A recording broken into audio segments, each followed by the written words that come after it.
റഹ്മാനായ റബ്ബിനോട് പറഞ്ഞോളൂ.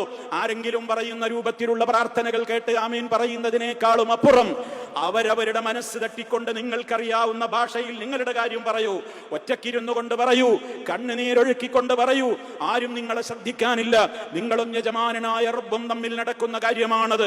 ആ സമയത്ത് പാപത്തിന്റെ കറകളെ കുറിച്ച് മഗ്ഫിറത്ത് ലഭിക്കാതെ ഒരാൾ റമദാനിൽ നിന്ന് കടന്നു പോകുന്നുവെങ്കിൽ അവനേക്കാൾ നഷ്ടകാരികൾ മറ്റാരാണെന്നും അത്തരത്തിലുള്ള ആളുകൾ മുഖം കുത്തി നരകത്തിൽ വീഴുന്നവരവസ്ഥയായിരിക്കുമെന്നൊക്കെ പറഞ്ഞപ്പോ അതിന്റെ ഗൗരവമോർത്തുകൊണ്ട് മുസ്തഫ സല്ലല്ലാഹു അലൈഹി വസല്ലം ജിബ്രീൽ അലൈഹിസ്സലാമിന്റെ പ്രാർത്ഥനക്ക് ആമീൻ പറഞ്ഞ പ്രമാദമായ പ്രസിദ്ധമായ ഒരു സംഭവം നമ്മളൊക്കെ കേൾക്കാറുള്ളതാണ്.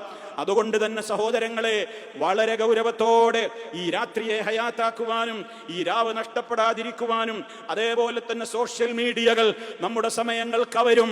അതിലേക്ക് പോയാൽ, അതേപോലെ തന്നെ തെറ്റായ കാര്യങ്ങളിലേക്ക് പോയാൽ, തെറ്റായ സംസാരങ്ങളിലേക്ക് പോയാൽ അതൊക്കെ നമ്മുടേതായ നന്മകളെ നഷ്ടപ്പെടുത്തി കളയുമെന്ന് മനസ്സിലാക്കിക്കൊണ്ട് എന്റെ മുമ്പിൽ ഒരുപക്ഷെ എന്റെ ജീവിതത്തിൽ എനിക്കിനി കിട്ടാനില്ലാത്ത ഒരു റമദാനായിരിക്കാമെന്ന മനസ്സിന്റെ അകത്ത് നല്ലോണം അത് മനസ്സിനെ പഠിപ്പിച്ച് ആവുന്ന വിധത്തിലൊക്കെ ഏതൊക്കെ നന്മകളാണോ നമുക്ക് ചെയ്യാനാവുക ആ ചെയ്യാനാകുന്ന കാര്യങ്ങൾ വളരെ ഗൗരവത്തോടുകൂടെ ചെയ്തുകൊണ്ട് ഈ ദിവസത്തെ ഹയാത്താക്കുവാൻ, ഇനി വരാനുള്ള ദിനരാത്രങ്ങളെ ഹയാത്താക്കുവാൻ നാം ഓരോരുത്തരും പരിശ്രമിക്കുക.